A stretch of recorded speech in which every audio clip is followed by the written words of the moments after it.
This episode is proudly sponsored by Indigenous Business Australia, who serves, partners and invests with Aboriginal and Torres Strait Islander people who want to own their own future. Welcome to the Black Magic Woman podcast with Mundanara Bales.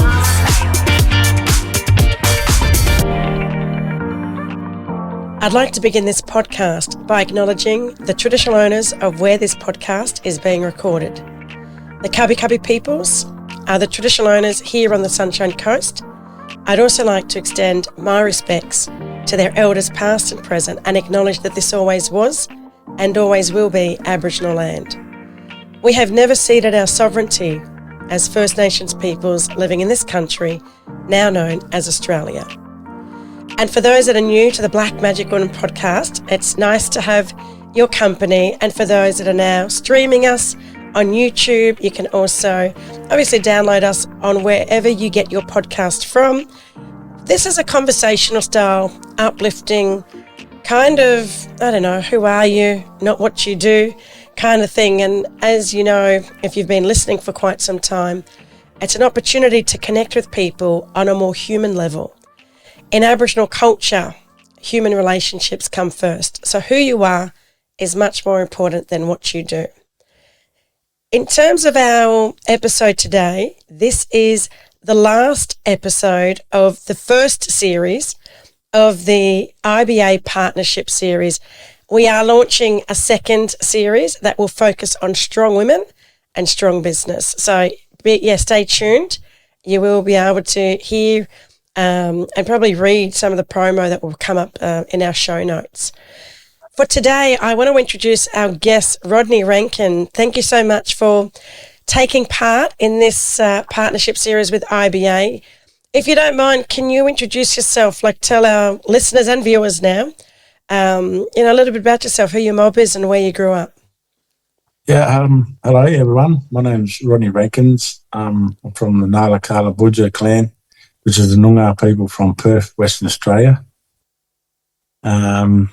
I grew up in Perth mainly. My mum's family from Collie, Pinjarra. She's Harts and the Wallums, and my dad's side is the Collards and Rankins, which are from Brookton.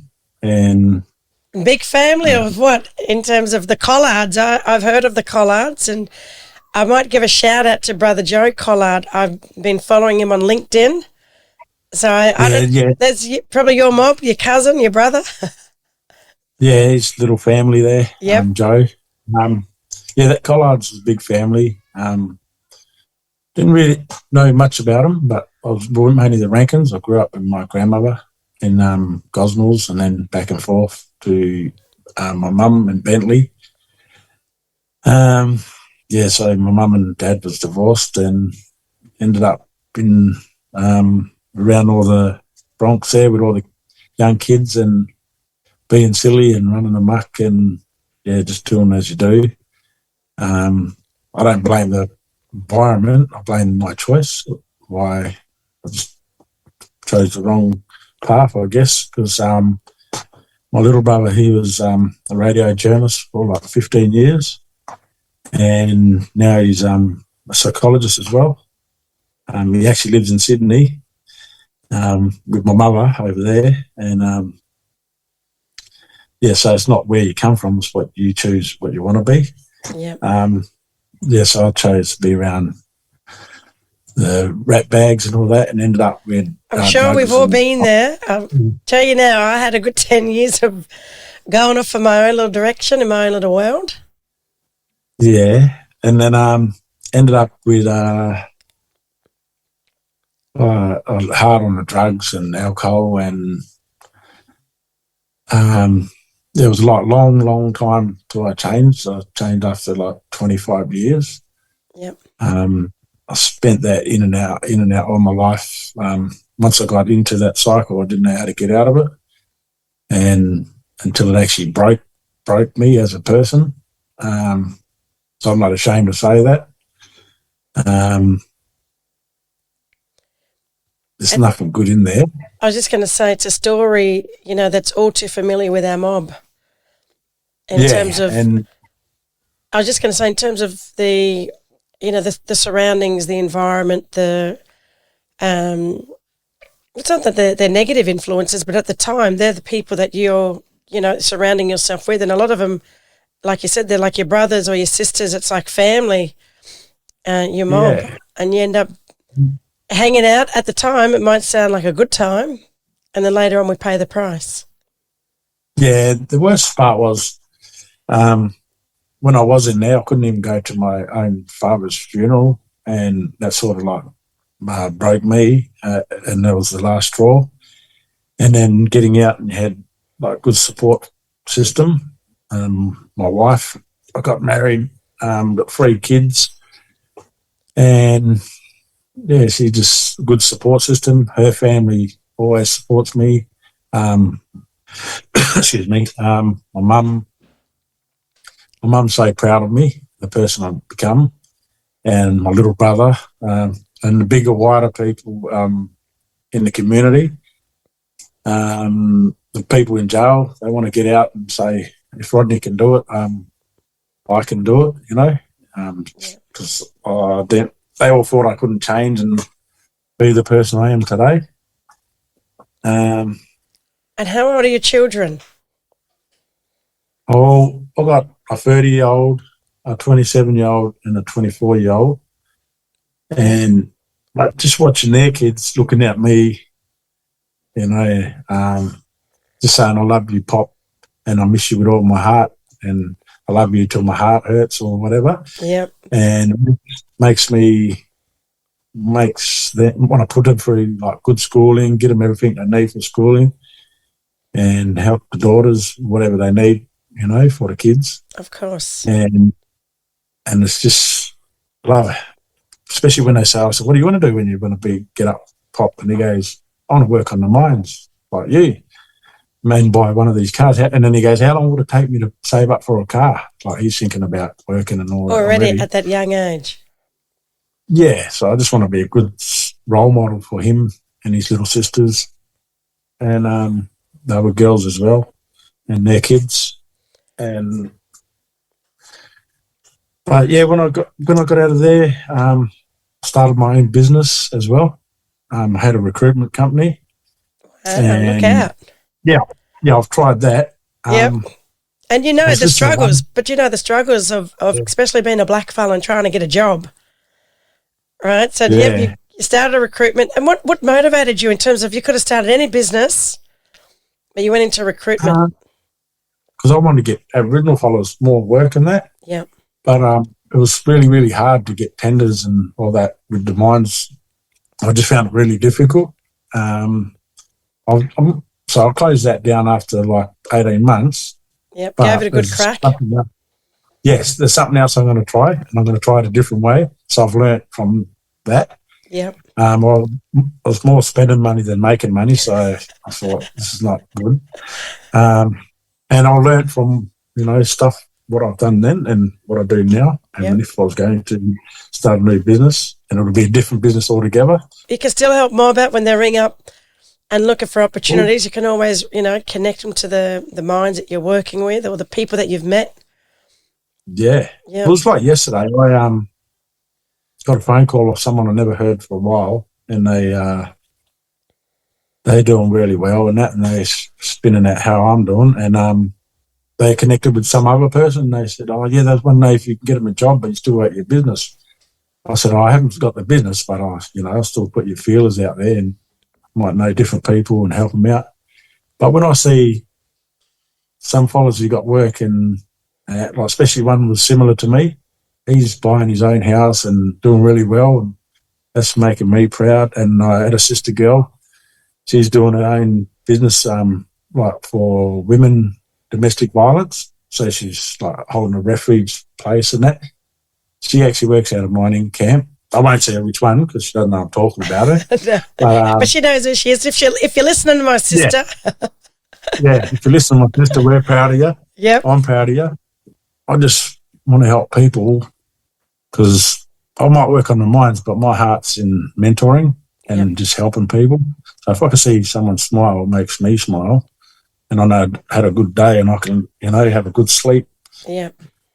We can all work on the mines and get grounded down and grounded, and it's like Groundhog Day, and feel like you're not getting anywhere. But it's just the same stuff all the time. Yep.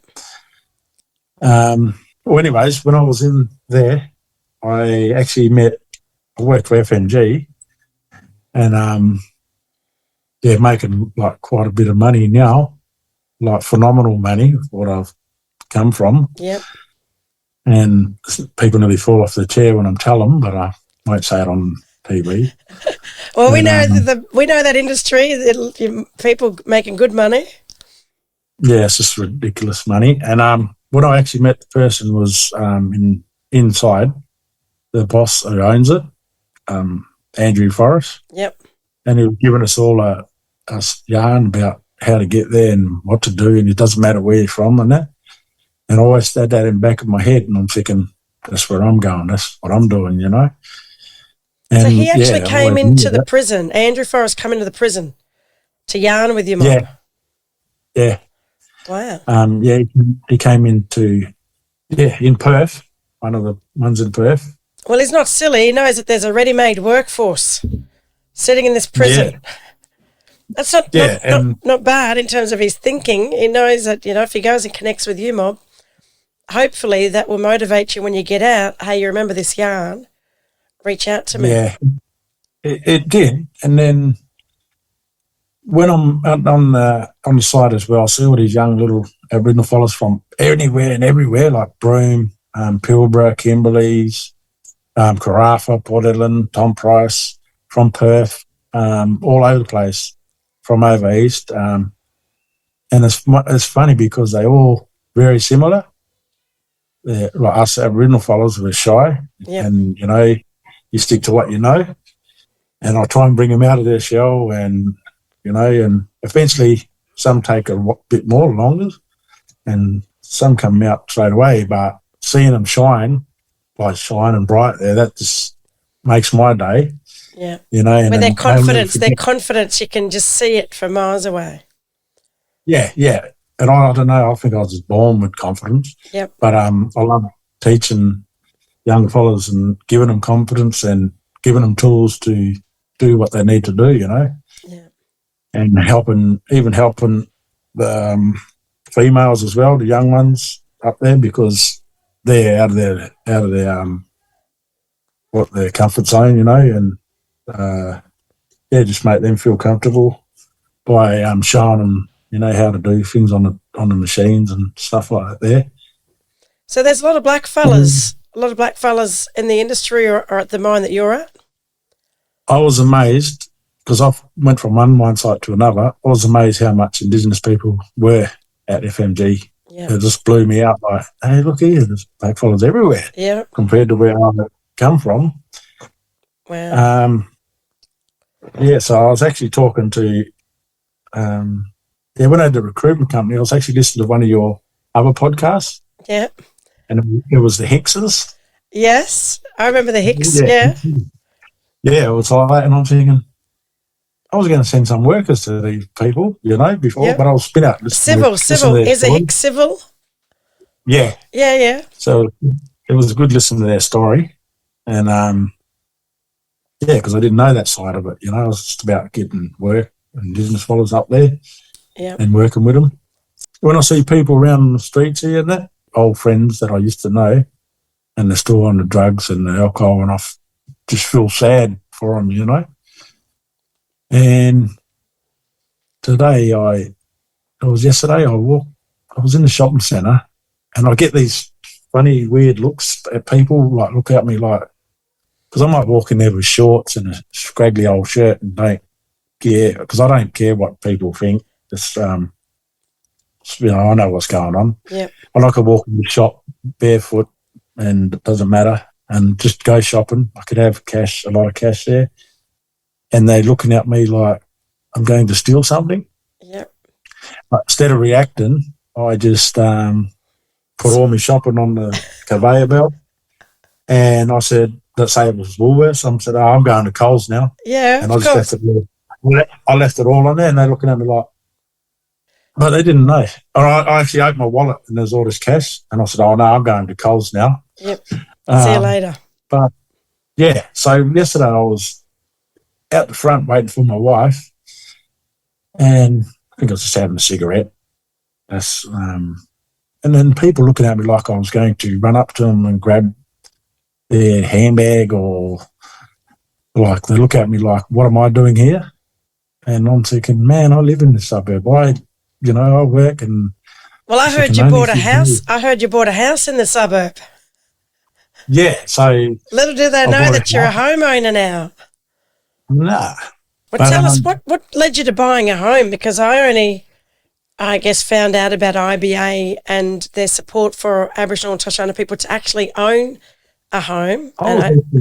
I know you can own more than one home as well, but I was just thinking, let's start with the first home. What motivated you? You want to buy? I want to own 3. Yep. I want to get 3 eventually. Yep. My wife, she went through a rough time there. She used to go from back and forth from her mum's house and to our rented house. It was Holmes West one, and it was long distance from each other. And then old girl passed on, and then we thought, like, we're all our kids over this side, the north side, so we thought we'll move closer. And I thought, and anyways, I was looking at the phone, just surfing the net there, and I was thinking, just being curious and wondering, just came across IBA, done all my homework on it, and just had a look at it. When I first went for it, I got knocked back first for simple reasons, because I just went in, went gung-ho. And I think that's important. There's a lot of hoops, or there's a lot of, not hoops you got to jump through, but they're not going to loan money to someone who is not going to be able to pay the money back, or that's going to put you into financial hardship. They work with people that they feel are in the best, in the best place possible financially to be able to actually commit to, mortgage repayments and home and contents insurance and stuff like that.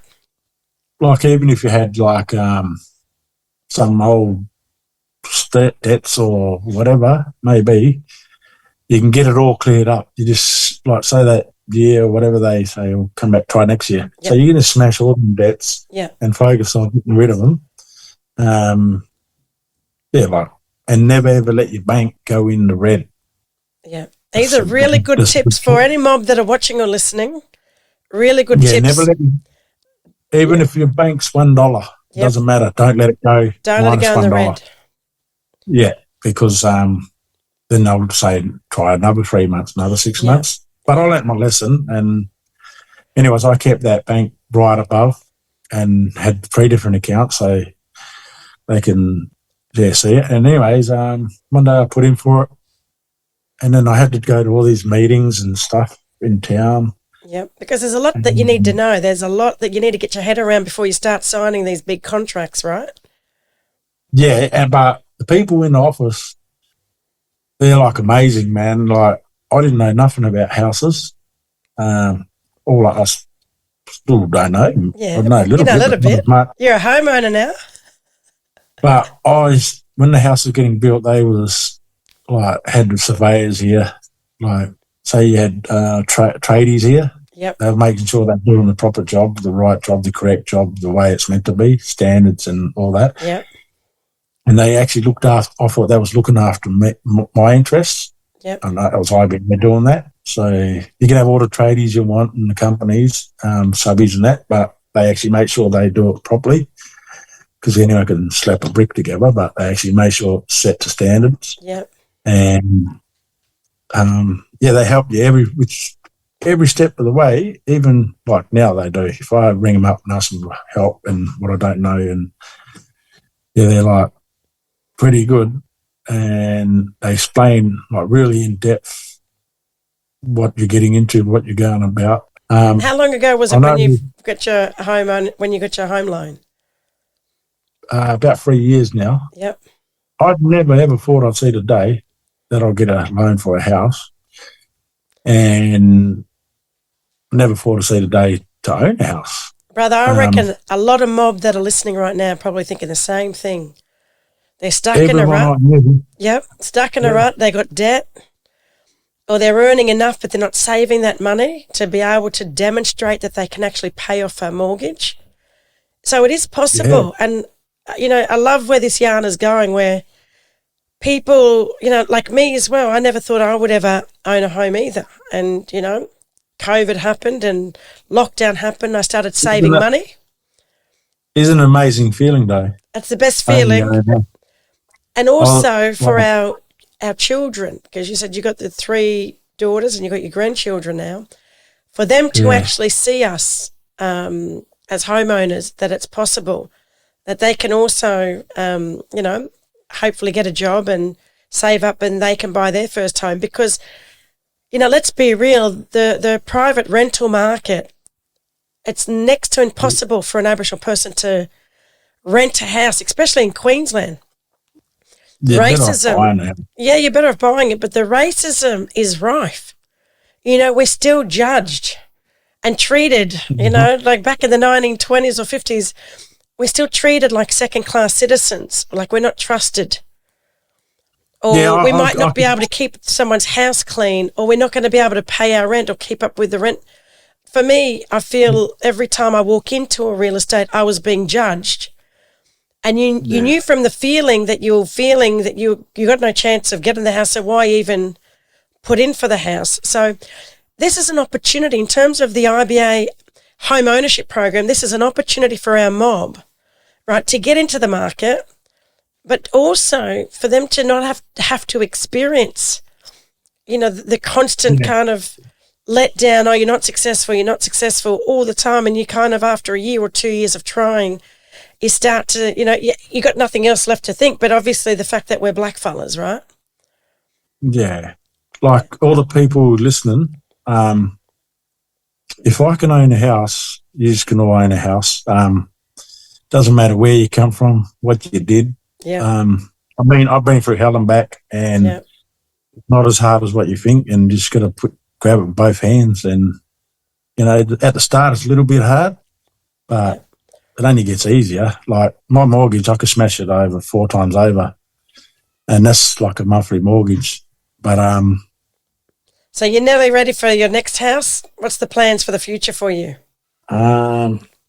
wouldn't mind a big 5-acre one. Wow, look out. Well, you got to put it out there to the universe, right? Put it out there and hopefully. Yeah. I just want a bigger one, like either keep doing what I'm doing or win one Powerball. Yeah, well, that'd be good. But my thing is I'm when I go from this place, I can't take anything with me, you know what I mean? So I want to leave something for my family when I do. And not saying I am, but I want something to leave them.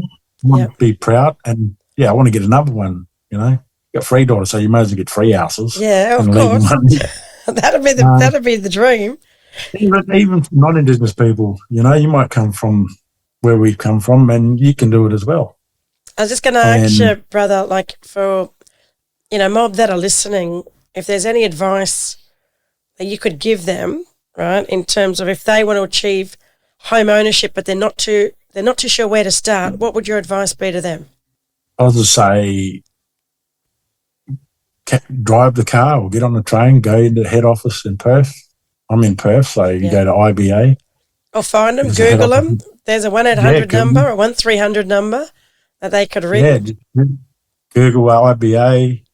They'll hook some up with you to tell you whatever your question, because it's not all about buying a house. It's about you can open your own business. They can help you with the businesses, small businesses, financial stuff,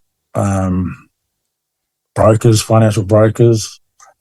Yeah, they're pretty amazing. I didn't know they existed, but they've got a lot of stuff out there, and I just call it Indigenous Bank of Australia, I love that one, the Indigenous Bank of Australia. Well, I've got to wrap it up, and I just wanted to say, it's such like a breath of fresh air to just hear a black fella like yourself that has come from, in terms of being in prison, getting out, making something of yourself, getting a really good job, and now thinking about the second house you could possibly buy with the wage that you're on working in the mines. But it's lovely to hear your story and to actually hear you speak so truthfully and so honestly to share with our listeners, because not everybody has had an easy life. So your story is one of a kind, and one of a kind in the sense that, not many black fellas have done what you've done and achieved what you've achieved, but also there's a lot of our mob that have been in the same position, or they're in the situation that you were in, and they're in that situation right now. And I hope by listening or watching this podcast that they start to think, actually, there's more to life. There's also one song they could listen to. I don't know if anyone listened to it, but there's a song called Choices by George Jones. And there's, in other words, everyone make your own choices in life, good or bad, but it's about choosing the right path and right choices. And you get where you want to get there. I think he was a country music singer, wasn't he, George Jones? Yeah. He was the great. Yeah, I know you're talking about. Brother, thank you so much for jumping on and having a yarn with us about your amazing journey. No, and it just says that me. anything is possible. And I love the fact that, like I said, that you're able to just share your journey with us so openly and honestly. So thank you. No, thank you. You're welcome. IBA assists Indigenous Australians into home ownership by providing home loans and support to get ready for home ownership. By owning their own home, Indigenous families and homeowners can obtain a secure, safe place to live and build intergenerational wealth. Did you know that home ownership is a key pillar on the journey to economic independence for Aboriginal and Torres Strait Islander people? The demand for home loans for Aboriginal and Torres Strait Islander people continues to grow. The statistics are that 1 in 10 Indigenous people are financially secure. And we know through home ownership, we can break the cycle of intergenerational wealth. And hearing Rodney's story made me reflect on my own story of growing up with 8 sisters in Redfern. My mum and dad didn't own a home. Their parents didn't own a home. And in fact, most people in our community in Redfern and Brisbane didn't own a home. Maybe 1 or 2 aunts or uncles had a home. So for me to actually, go down that pathway of home ownership, I know that it's inspired my children to hopefully, do well in life, get a job, and set themselves up for success. But it's not easy. So if you're listening to this podcast and you're thinking exactly what Rodney and I were thinking, that we never thought that we could ever own a home. The choices that we've made in life and the life that we've lived, for some of us it seems impossible. But like Rodney said, if he can own a home, then any of our mob can own a home. So I hope you've enjoyed this yarn, and I hope you've enjoyed Series 1 of the Black Magic Woman IBA Partnership Series, and get ready for our next instalment of our Series 2 around strong women, strong business. Until next time, bye for now.